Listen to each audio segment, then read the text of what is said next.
VP নূরের ওপর হামলার প্রতিবাদে দেশব্যাপী ফুঁসে উঠেছে ছাত্র জনতা। বিক্ষোভ কর্মসূচি থেকে দাবি তোলা হচ্ছে হামলাকারীদের দ্রুত বিচারের। শনিবার সকালে চট্টগ্রামের ২ নম্বর গেট এলাকায় সড়ক অবরোধ করে বিক্ষোভ করে ছাত্র জনতা। সড়কে টায়ার জ্বালিয়ে স্লোগান দেন তারা। বিক্ষোভকারীদের অভিযোগ, ভিপি নূরের উপর হামলা করে ফ্যাসিবাদকে পুনর্বাসনের স্বপ্ন দেখছে একটি পক্ষ।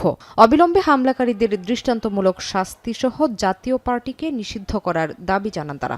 সেনাবাহিনী এবং পুলিশ মিলে জুলাই যোদ্ধা ভিপি নূরের গায়ে যেভাবে রক্তাক্ত করা হয়েছে, এটা স্বাধীনতা উত্তর বাংলাদেশে পুরো জুলাই যুদ্ধের গায়ে রক্তাক্ত করা হয়েছে। বেশিরভাগ জড়িত ভিপি নূরের ভাইয়ের উপরে যেভাবে হামলা করা হয়েছে, এই হামলার আমরা দৃষ্টান্তমূলক শাস্তি দাবি করছি। ওয়াকারুজ্জামানকে আমি হুঁশিয়ারি করে বলে দিতে চাই, আপনারা সেনাবাহিনী কর্তৃক নূর ভাইয়ের উপরে যে হামলা চালিয়েছেন, এই হামলা বাংলার জনগণ মেনে নিবে না। ঢাকা রাজশাহী মহাসড়ক অবরোধ করে বিক্ষোভ করেছেন রাজশাহী বিশ্ববিদ্যালয়ের শিক্ষার্থীরা।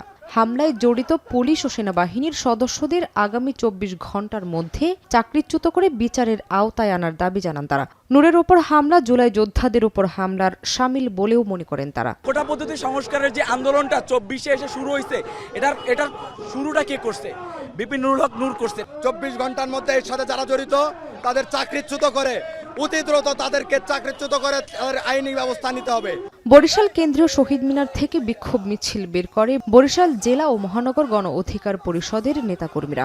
এ সময় ভিপি নূরের উপর হামলার তীব্র নিন্দা জানান তারা। হামলাকারীদের দ্রুত বিচারের আওতায় আনা না হলে কঠোর আন্দোলনের হুঁশিয়ারি তাদের। সারা বাংলাদেশের বিপ্লবীরা ফুঁসে উঠেছে।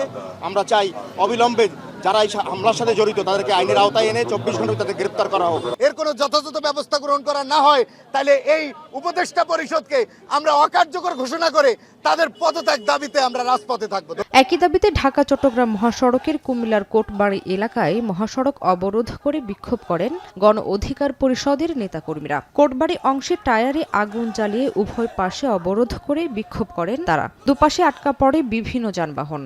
২০১৮ সাল থেকে ২০২৪ সাল পর্যন্ত রাজপথে আন্দোলন সংগ্রাম করে আজকে ভিপি নূরের জায়গায় এসেছে। যারা জড়িত আছে তাদেরকে সর্বোচ্চ শাস্তি আনতে হবে, আর না হয় আমাদের এই আন্দোলন চলবে আর চলবে।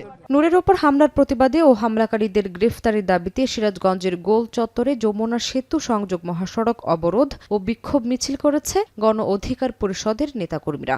আওয়ামী লীগের দোসরদের ওপর ভর করে ফ্যাসিবাদকে ফিরিয়ে আনার ষড়যন্ত্র চলছে বলে অভিযোগ করেন বিক্ষোভকারীরা।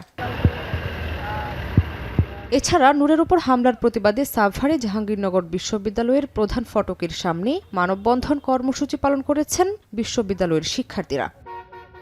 শামীমা শাম্মী, এখন।